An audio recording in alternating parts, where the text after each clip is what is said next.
¿Qué tal? Muy buenas noches, bienvenidos. Últimos programas, anteúltimo más exactamente, de este ciclo 2012 que estamos concluyendo con la participación de todos como siempre, y será otra habitual práctica también esta noche y en lo poco que nos queda ya. Puntual, 21 como siempre, los muchachos del noticiero entregándonos a horario y con toda la información buenísima que acaban de darnos a conocer, de todo tipo de información que generalmente se emite a través de Misiones 4. Hablando de puntualidad, ya está detrás de cámara el diputado nacional Alex Ziegler, con quien vamos a repasar este año legislativo en el Congreso Nacional, por supuesto especial énfasis para los temas que interesan a los misioneros, y hay cuestiones que hacen al sector productivo particularmente interesantes para alguien que viene de ese sector, que llegó a la Diputación Nacional después de ser ministro del Agro de la provincia. Hay iniciativas que tienen que ver con reformas en el INIM y con este resurgido proyecto de envasado en origen que tuvo su media aprobación en el Senado y que ahora lo deberá tratar la Cámara Baja. Siempre en el ámbito legislativo, pero volviendo ya al legislativo provincial, ayer se eligieron las autoridades de la Cámara de Representantes de la provincia de Misiones.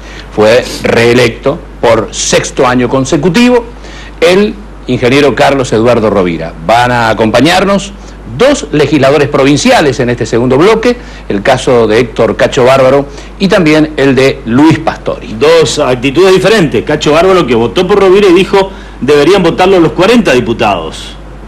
Y por el otro, Pastori, que propuso a un hombre de su banca, por Walter Molina, que obtuvo los 3 votos de la bancada radical, mientras que Rovira acumuló 37.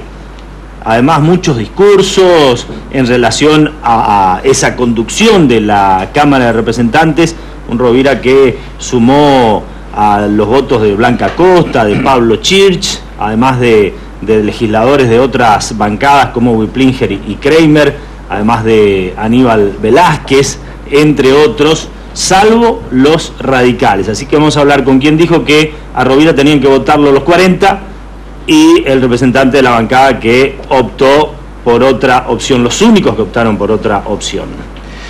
Y si fuese solamente haber votado, Tony, quizás podría pasar un poco desapercibido. Han habido opiniones, hasta algunas opiniones de neto corte conciliador. Sí, sin dudas. No dejó de llamar la atención las expresiones de Pablo Chirch, por ejemplo, que habló inclusive de unas disculpas, de pedir perdón y conciliar con el presidente de la legislatura y aceptar que evidentemente la Cámara funciona bien, y si un cuerpo anda bien es porque la cabeza responde a una cabeza que conduce, bueno, en expresiones que indudablemente llamaron la atención, como las que expresábamos de Cacho Bárbaro y otros. Por un lado, uno entiende que sin duda Rovira es el legítimo presidente, y en ese sentido, ¿por qué no votar por él o cómo votar por otro? Bueno, allí se traslada el cuestionamiento a la actitud radical, que también podría ser considerada como oposición por la oposición misma. Siempre votar por otra cosa cuando el legítimo presidente es quien obtiene la amplia mayoría en ese recinto. Todos los temas que vamos a hablar con dos legisladores diferentes esta noche. Bueno, seguimos con el ámbito político partidario. Va a estar la gente del FAP con nosotros esta noche, ¿eh? Sí, para que analicemos esta posibilidad, ¿no?, de una nueva opción política en Misiones, de quienes no tienen lugar en la legislatura y el año que viene podrían llegar a tenerlo si uno estima que es lo que ha ocurrido en las últimas elecciones, el crecimiento del Frente Amplio Progresista con la figura de Wiener a nivel nacional, que obtuvo el segundo lugar detrás de Cristina Fernández de Kirchner. Bueno, una expectativa sobre un sector diferente que hoy vamos a tratar de entenderlo, de comprenderlo, de cómo está transitando aquí en nuestra provincia la posibilidad de un debut electoral y posibilidad de llegar a tener representación legislativa el año que viene.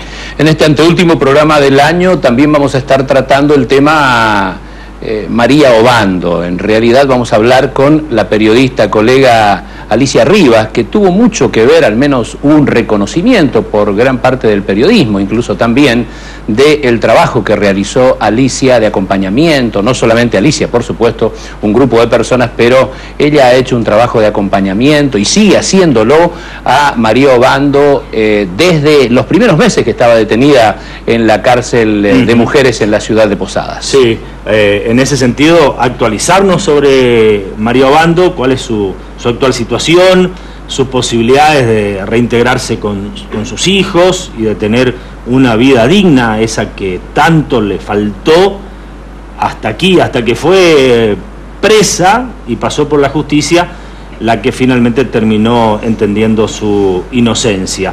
Pero con una periodista a la que además Pepe, el Foro de Prensa de Misiones, el FOPREMI, está distinguiendo como la periodista del año. Así es. Por su compromiso social. Así es, el próximo jueves tendremos una reunión, un encuentro, el último del año del FOPREMI, donde vamos a estar haciendo entrega de una distinción y de un reconocimiento, como decías, Tony, a Alicia Rivas.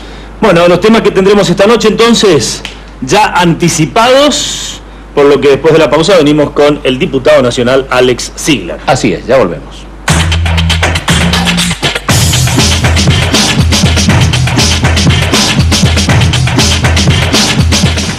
Bueno, lo dicho, está con nosotros el diputado nacional Alex Ziegler, hombre del oficialismo provincial, del Frente Renovador, quien, recordamos, tuvo una importante experiencia encabezando el Ministerio del Agro de nuestra provincia, que lo catapultó a esa banca de diputado nacional, concluyendo un nuevo año legislativo. ¿Se podría mencionar, diputado Ziegler, cuáles fueron los principales logros de este año? ¿En qué medida nuestros representantes en el Congreso de la Nación han dado pasos en beneficio de los misioneros allá en ese ámbito, en ese reducto difícil, donde son un puñadito dentro, además de una cantidad con figura de envergadura política en la que se hace difícil lograr un posicionamiento? Pero para ustedes, ¿se puede resumir en algunos ejemplos cómo fue este año? Sí, en primer lugar fue, buenas noches, ante todo buenas noches a toda la teleaudiencia. En primer lugar fue un año de mucha intensidad legislativa, de mucho trabajo, superamos las 20 sesiones, no recuerdo bien ahora bien la cantidad concreta, pero no más de 20, donde uno puede diferenciar temas específicamente de interés Misiones y temas que se tratan y que son de interés nacional, pero que afectan plenamente a Misiones. Por ejemplo, hablar hoy de la modificación de la ley de ART tiene impacto directo en la economía misionera, porque era un tema que los empresarios, el empresariado misionero venía demandando, que era una necesidad de evitar esto que era la doble vía.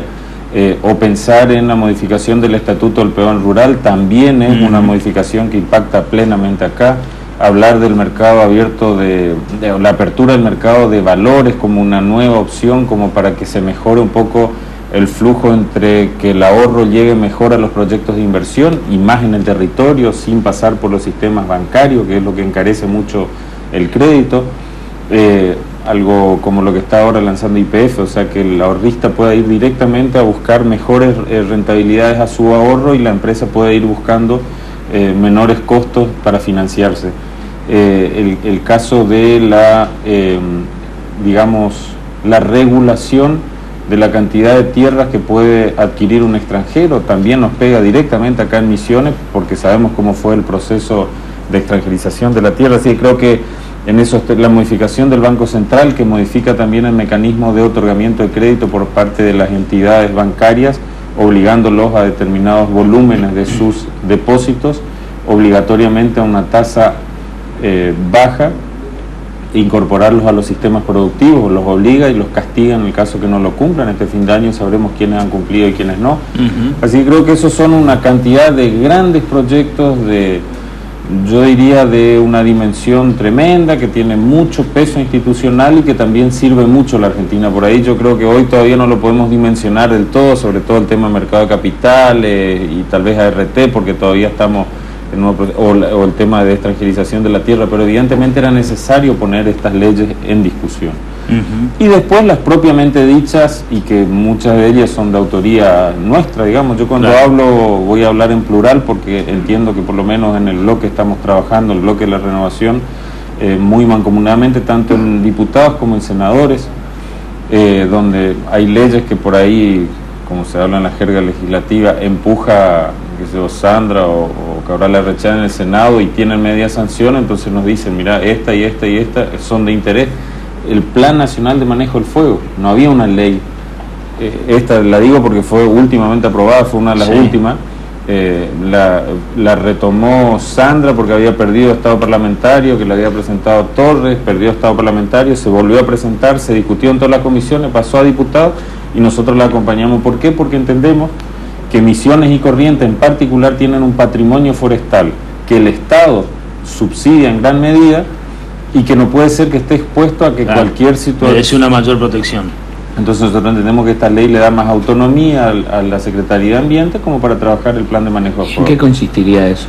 Consiste primero en darle institucionalidad a una política que es necesario que tenga institucionalidad, que tenga más autonomía y que tenga más presupuesto, o sea, que tenga presupuesto, porque tiene una capacidad de ejecución y celeridad en la ejecución dentro del ámbito de la Secretaría de Ambiente. Seguramente durante la reglamentación la misma Secretaría se va a encargar de estructurarlo de tal manera que de verdad tenga el impacto que nosotros al aprobar la ley... ¿Bajaría mayor presupuesto para los bomberos voluntarios, por ejemplo, también? También tiene contemplado claramente para bomberos voluntarios, o sea, no distingue entre bomberos voluntarios y asalariados, porque acá uno tiene, por ejemplo, Policía de la Provincia, tiene un cuerpo bombero y después están los bomberos voluntarios. Acá no hay una distinción entre ambos, con lo que todos son parte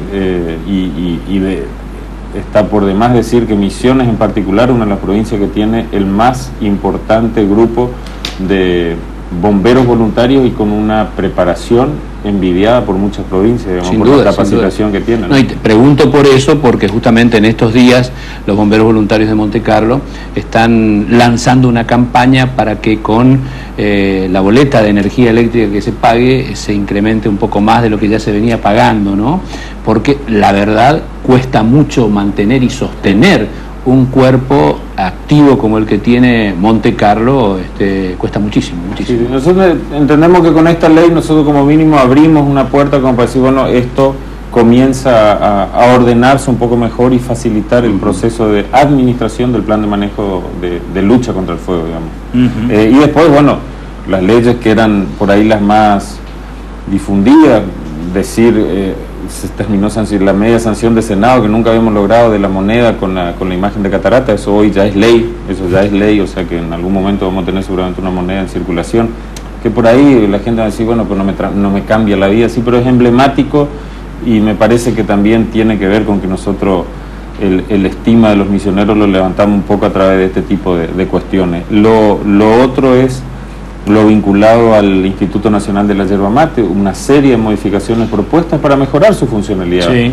La mayoría de ellas acordadas en plenitud con el Instituto y algunas con un acuerdo parcial dentro del Instituto, pero menciono, por ejemplo, con media sanción, en diputados tenemos la obligatoriedad de que la Casa de la Moneda sea la que genere la impresión de la estampilla y en caso que Casa de la Moneda no tenga la capacidad de hacerlo, que intervenga en él como un mecanismo de control y veedor de la provisión de estampilla para que no vuelva a suceder lo que había sucedido. Sin discutir si realmente hubo fraude o no hubo fraude en lo anterior, eso está en investigación en la justicia. Pero nosotros entendíamos que era necesario un proyecto de mejorar el sistema. Sí. Y la Casa de la Moneda ya dio su aceptación. Sí, nosotros, yo invité al directorio del instituto, de los cuales vino uno que era Ayala Torales, me parece que está por el sector industrial. Recorrimos, la presidenta y todo su equipo nos abrieron la Casa de la Moneda, nos mostraron todo lo que hay de equipamiento y lo que se está incorporando, y además también recordemos que con esto del traspaso de la ex Chicone, la Casa de la Moneda incrementa su volumen y capacidad de producción de este tipo de elementos de seguridad, así que entiendo que... Ahora, qué raro, porque un tema tan delicado, tan fundamental y tan importante, decía, diputado, invitamos al director y fue uno, tendrían que haber ido en masa para ver eso, porque la verdad que puso en tela de juicio la honorabilidad de mucha gente, la verdad que se dejó muchas cosas por el camino, y me parece que ustedes están buscando la solución y como que el directorio hizo caso. Sí, yo no comprendí, dejo que acepto las disculpas de que estaban todos con muchas ocupaciones y demás, pero bueno, en definitiva la persona que fue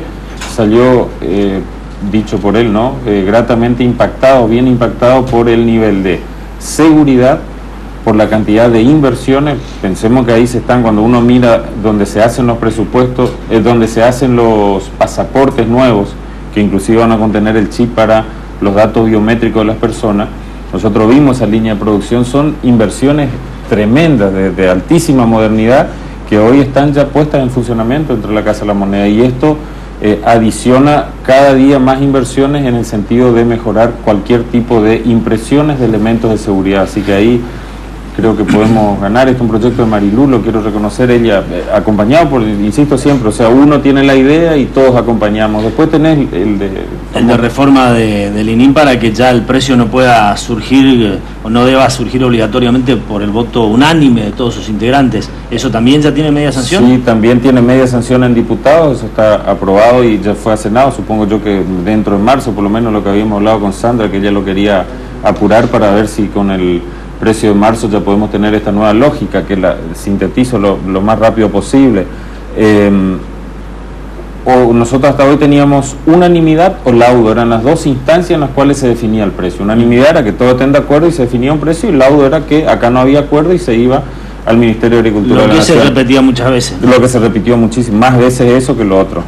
Nosotros lo que hacemos es poner una instancia intermedia, donde establecemos que con el 2/3 de los miembros del directorio se puede fijar el precio, con el acuerdo de eso. O sea, el quórum es 2/3 y el acuerdo de esos 2/3. Esto significa, para que la gente entienda, el número concreto es sobre 12 miembros del directorio, 8 miembros del directorio tienen que estar de acuerdo, ya no más la unanimidad. Claro. O sea, hay 4 que pueden estar en desacuerdo. ¿Qué es lo que caracteriza o diferencia esta modalidad de las otras? Que cuando hay unanimidad solo se comunica al Ministerio de Agricultura y se implementa el precio, porque hay un acuerdo pleno. Cuando aparece esta segunda instancia de los 2/3, al no haber acuerdo pleno se supone que hay 1/3 que tiene algún grado de disconformidad, 1/3 o menos, pero hay un grado de disconformidad de algunos actores. Entonces se eleva al Ministerio de Agricultura, que tiene 20 días hábiles para ratificar o rectificar. O sea, ¿qué hay en esos 20 días?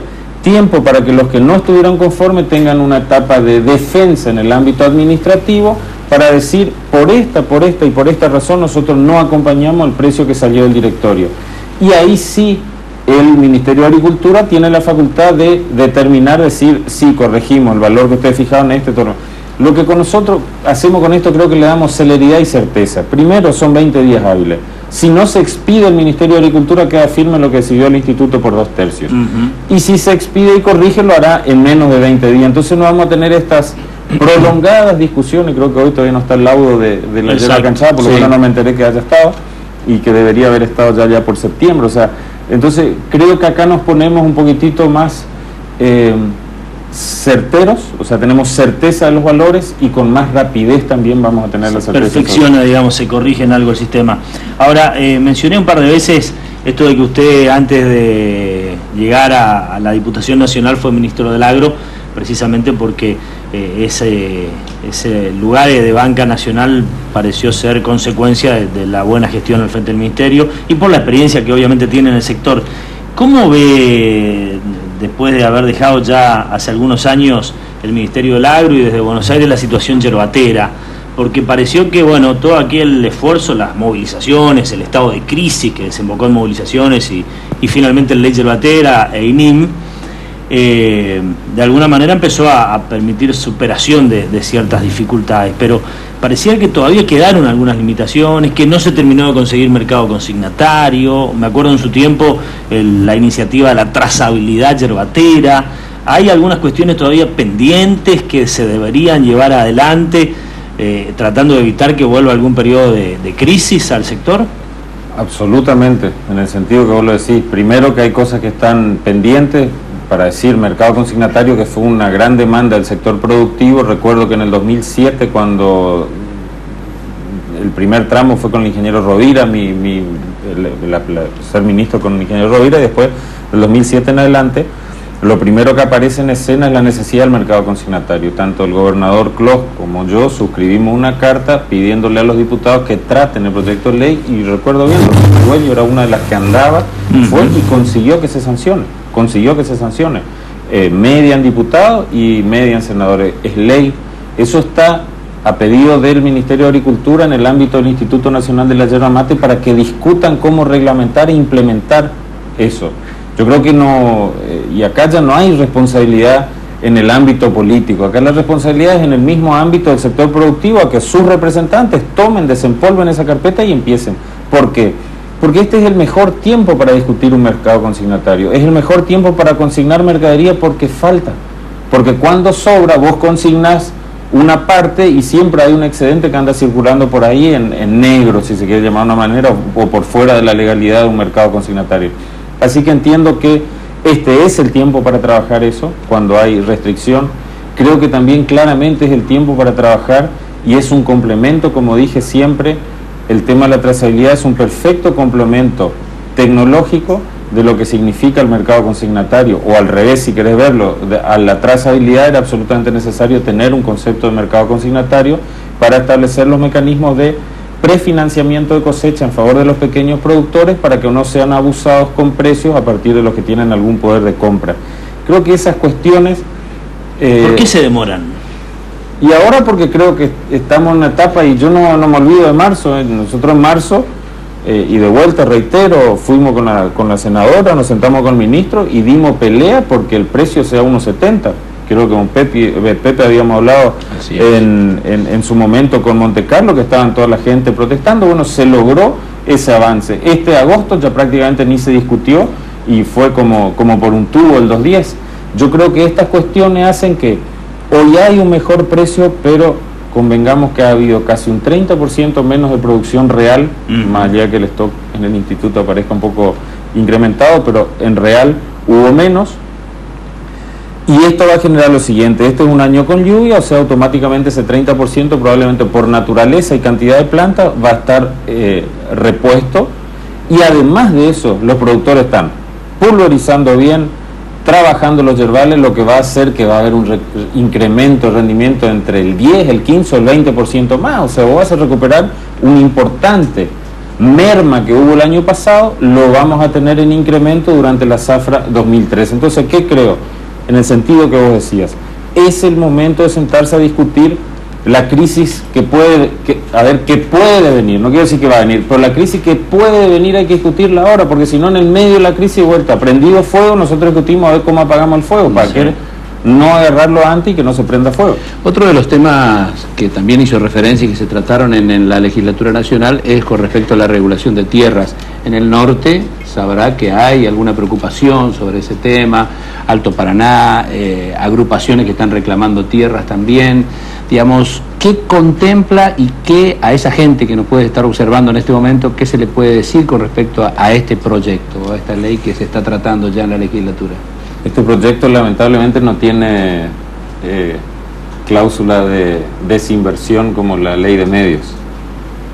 Nosotros inclusive propusimos, y nos hubiese sido de agrado, la cláusula de desinversión es como que si vos tenés por encima de lo que está establecido en la ley, vos tenés un tiempo determinado para deshacerte de esos capitales y volver y ponerlo en el mercado. O sea, no es que alguien viene y se te apropie, no, vos lo pones en el mercado, lo vendés, probablemente el precio, lo inmobiliario baja un poco porque vos estás sobreofertando en determinado momento, pero podría haber sido una medida, no fue. Entonces lo que es ahora es, el que tiene lo que tiene, y de acá en adelante nadie más puede adquirir más de, los números le puedo estar errando Luis Cachazo, pero anda entre 1.000 y 1.500 hectáreas, no pueden tener más de vuelta, el porcentaje no tengo tan fresco, es entre el 15 y el 20% de la superficie total del territorio nacional, provincial o municipal, indistintamente cualquiera de las jurisdicciones. Si hoy yo voy a Puerto Libertad, De las 84.000 hectáreas, 76.000 hectáreas son de una empresa. Así es. Entonces ahí, si hubiese habido cláusula de desinversión que hubiese sido bien sana, hubiese obligado a generar una retroventa en favor de otros actores del territorio que comiencen a poner en proceso de funcionamiento. Eso hubiese sido interesante desde el punto de vista de mantener el desarrollo, de respetar la propiedad privada, pero de fortalecer la capacidad de distribución de la riqueza que hay a partir de esa nueva tenencia de un factor de la producción que es tan limitante para los actores de ese territorio como es Banda, Libertad, Esperanza, El Dorado mismo. Diputado, y esta otra iniciativa que resurgió con media sanción ya en el Senado de el envasado en origen para la yerba mate, ¿qué le parece? ¿Lo ve con posibilidad de que ya sea una herramienta entonces concretada en diputados el año próximo? Entiendo que sí. Yo no la miré completa, pero le pude por teléfono con Cabral Arrechea, que es el autor de esta, hablar algunas cositas, intercambiar ideas. Lo que yo le decía era que me parecía razonable porque incluyen Corrientes, ¿no? Como zona de origen. Claro. Yo decía, para ser más restrictivo y absolutamente restrictivo, la yerba tiene una ventaja, que no tiene el límite político impuesto por el hombre de la división de provincia. La yerba tiene la limitación de que solamente se produce sobre suelos lateríticos rojos, y eso hay en el noreste de Corrientes y toda la provincia de Misiones. Entonces lo que se puede hacer en la ley de envasado en origen, y lo que yo le había sugerido, que él me dijo que si no estaba no estaba contemplado tan así, que lo podíamos mirar y corregir, y hacer directamente que la yerba mate se debe procesar y envasar en origen, y define como origen todo el área de suelos lateríticos rojos donde la yerba, la planta yerba, crece. Con eso se restringe al noreste exacto de Corrientes y a toda la provincia de Misiones. Me parece que es bueno porque seguramente lo poco que todavía se está industrializando afuera debe volver. Va también a generar un impacto positivo, seguramente va a generar algún efecto en el mercado también, porque pensemos los alcances. Hoy se está exportando a Siria, Libia, todo lo demás, molido en bolsas, o sea, molido suelto, y lo envasan en paquetitos allá en Medio Oriente. Hay muchas de las empresas que lo hacen de esta manera. Esto obligaría a retrotraer y a que aquellos acepten de que estas son las condiciones. Esto probablemente genere discusiones de tipo bilateral, comercial, pero bueno, al ser una ley, una imposición, evidentemente ellos van a querer seguir consumiendo yerba y nosotros vamos a tener una ley que establece cuáles son los mecanismos. Así que creo que tiene muchas ventajas. Me parece bueno que una ley de esta naturaleza se promueva porque puede generar también mucho desarrollo de empleo en nuestro territorio. ¿Cómo termina el año políticamente, digamos, tanto en el ámbito provincial, donde parecen haber menos problemas, que en el ámbito nacional, que se nota otra crispación, para utilizar un término de panorama? En primer lugar, sí, a nivel nacional yo creo que,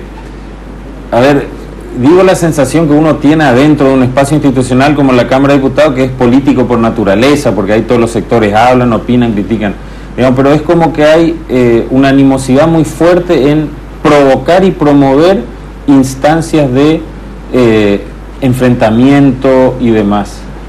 Yo la verdad que lo que sentí, que nosotros teníamos como mandato, si se quiere, de discusión o de agenda desde el Ejecutivo, porque uno tiene una agenda que viene desde el Ejecutivo y una agenda que se genera desde el Legislativo. Las del INIM, todo eso son agendas del Legislativo. Algunas de las otras leyes que yo había nombrado son agenda del Ejecutivo. Pero en ese sentido nosotros tenemos un mandato, yo diría prácticamente implícito en cada una de las discusiones: discutan los temas trascendentes para el país.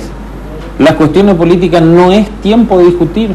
Faltan 3 años de gestión para los ejecutivos nacionales. ¿De dónde venía esa iniciativa, ese mandato del Ejecutivo? El Ejecutivo implícito en los proyectos de ley, o sea, es decir, tomen, discutan Banco Central, discutan tenencia de la tierra, o sea, extranjerización de la tierra, mercado de valores, peón rural, o sea, son temas trascendentes en la estructura política del Estado. Entonces, no está en nuestro ánimo entrar en discusiones estériles de la política partidaria, de las candidaturas, todo, porque me parece que le erramos Luis Cachazo, y yo soy un tipo de mucho andar, y la verdad que estoy andando mucho en nuestra provincia. Y yo no percibí en ningún lugar que nadie esté con la cabeza dada vuelta pensando quién va a ser el próximo gobernador de la provincia o la próxima presidenta. Los planteos son totalmente distintos. Yo voy y hablo en las zonas rurales y hablo de el Estatuto del Peón Rural, que hay mucho que hoy me demandan, que una tarea que estoy haciendo, que se acelere un poco el proceso de la reglamentación de la ley. Reglamentar la ley, esto va a generar que mucha gente a los 57 años pueda acceder con 25 de aporte a su jubilación, que me parece que es un derecho bien ganado porque son gente muy sufrida en su trabajo. Entonces digo, yo por eso creo que hablar de esa cuestión política es poner en debate una cuestión que no está en debate en la gente. En la gente el debate está en los problemas trascendentes, en los problemas que le mueven todos los días, que le pegan todos los días, que le golpean todos los días. Ahora, justamente ese tema, ya que caminás, que andás por el interior y hablar de lo que está en la agenda de la gente y lo que pretende la gente que se discuta, ¿también la ley de medios crees que era una cuestión como para darle tanta trascendencia y es una cuestión que la gente está desesperada para que se solucione? Esa es una ley que no sé, la gente que no está desesperada, de verdad no, pero esa sí creo que es una ley con visión estratégica.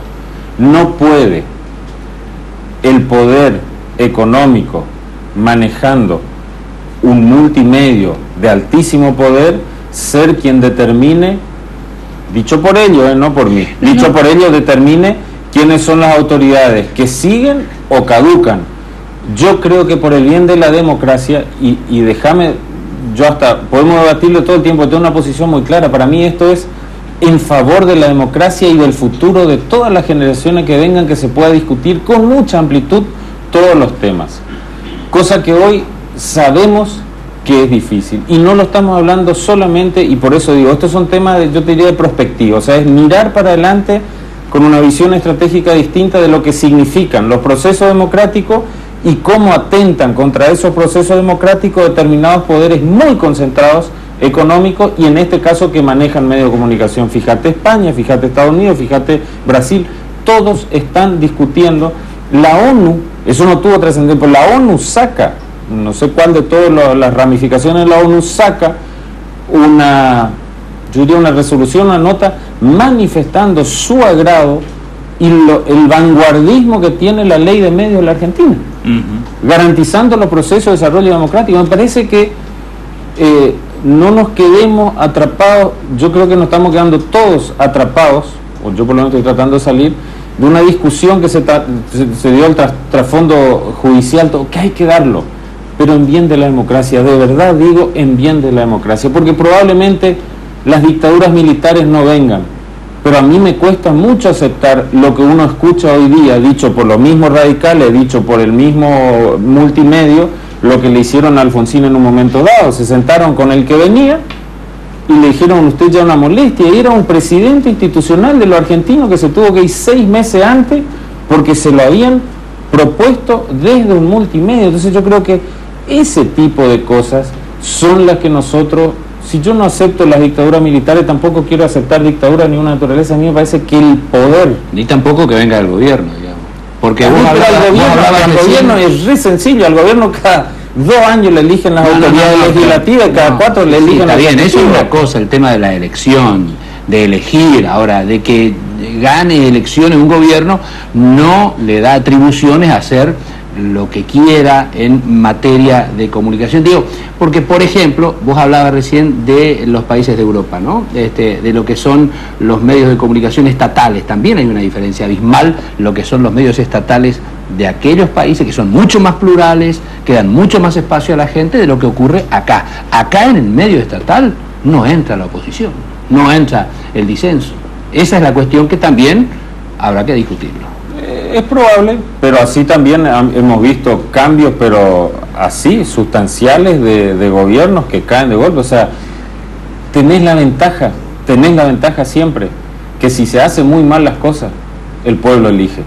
En la otra circunstancia, si se hace muy mal las cosas, estás condenado por vida. Estamos de acuerdo. Estás condenado por vida. Además, En eso estamos de digamos acuerdo. que agregando algo al respecto, la política y la democracia debían una ley de medios. Sin duda, ¿no? Eso lo reclamábamos todos los que trabajamos en los medios. Había gobiernos sí, que después del inicio democrático de Alfonsín, de la primavera democrática, que tuvo intenciones de ir por una ley de medios, los que siguieron después se hicieron los distraídos y no quisieron poner las manos en el fuego. Y no le dejaron tampoco, digamos, seamos conscientes que hay medios, grandes medios, que no le permitieron tampoco que se avance con eso.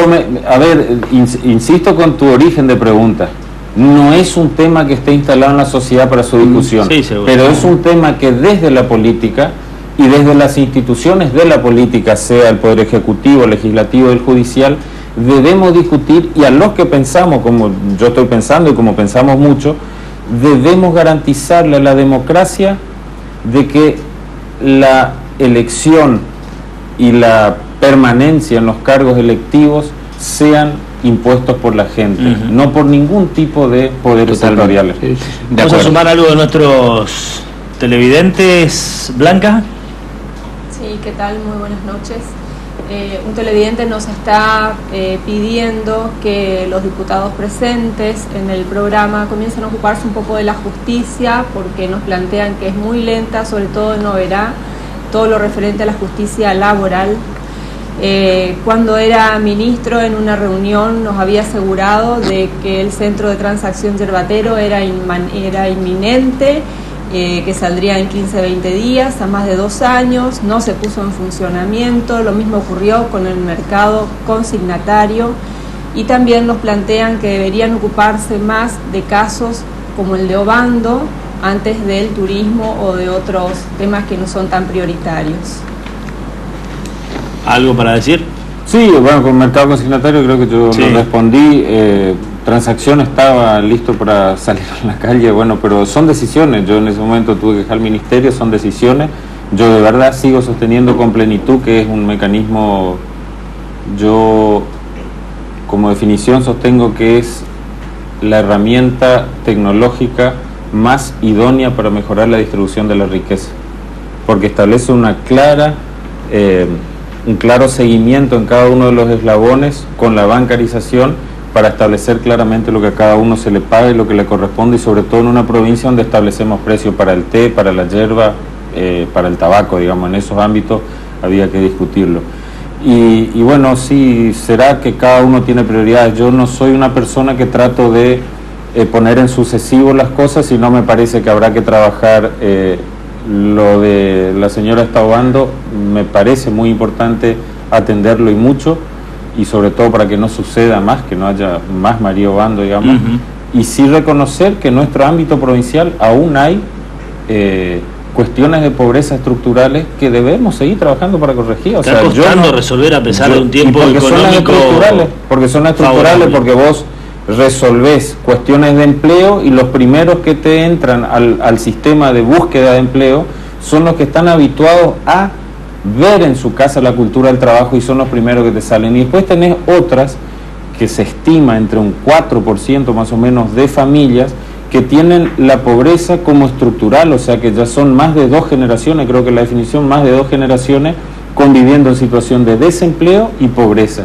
Ese es un trabajo más arduo, más difícil, porque tiene un montón de connotaciones culturales, educativas, sociales, que hay que acompañar para corregir, pero no hay que, por ello, por atender esto, que hay que hacerlo y bien, no dejar de atender otros procesos de desarrollo que en definitiva son los tractores que te van a ayudar a que esto definitivamente salga de escena, ¿no? Lo que hay que tratar es de que justamente haya el equilibrio, de que no se olvide una cosa por hacerlo.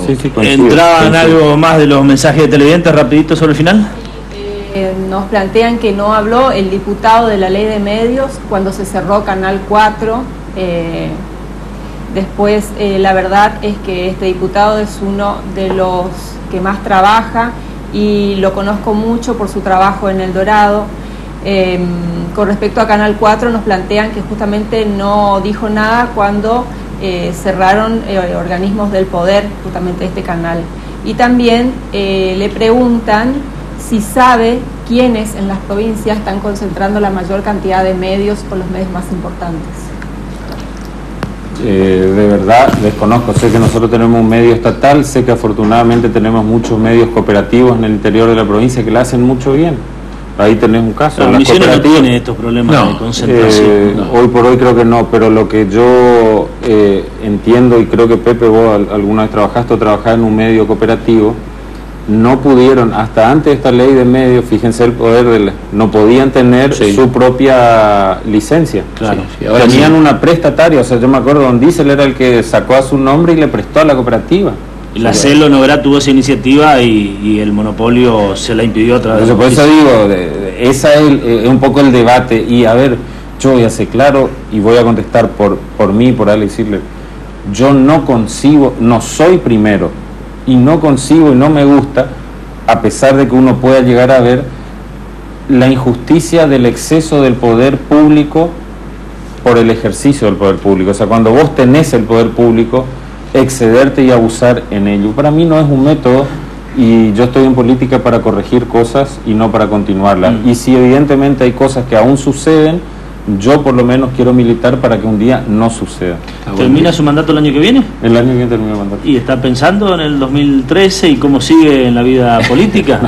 No, en realidad no, dije voy a llegar a fin de año, tranquilo, me tiraré ahí con mis hijos. Yo, la verdad de la milanesa, siempre resuelvo muchísimas cosas con mi familia. O sea, estas cuestiones que son trascendentes en la vida pública, las charlo mucho con mis hijos, con mi señora. ¿Todavía no lo ha tocado? No, ahora fin de año, ahora tranquilo, dicen desde hace un tiempo que es como candidato natural a la intendencia del Dorado. Hay tantas cosas que dicen, nada, tranquilo, o sea, creo que no hay que, por lo mismo que dije antes, no hay que apresurarse, la gente tiene prioridades.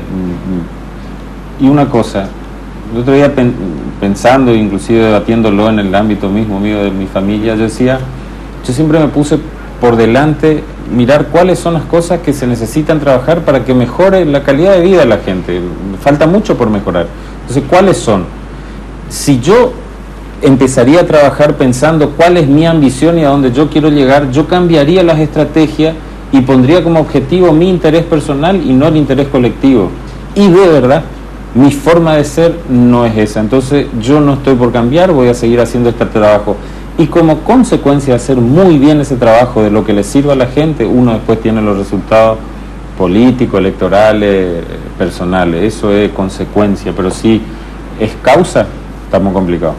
Muchas gracias, diputado. Gracias a usted. Gracias. El diputado nacional Alex Ziegler con nosotros, entonces ya lo vemos detrás de cámara al radical Luis Pastori y lo que dejó este reciente tiempo legislativo de elección de las autoridades en la Cámara de Representantes de nuestra provincia y también evaluando de alguna manera sobre fin de año el balance de lo que va dejando este 2012. ¿Y qué puede ocurrir y cómo se están preparando para el año próximo? Claro, más que nada acá en Misiones, donde prácticamente aceptó el gobernador en un programa televisivo el fin de semana que las elecciones serán anticipadas y se estima en el mes de junio se votaría aquí en Misiones. Ya volvemos.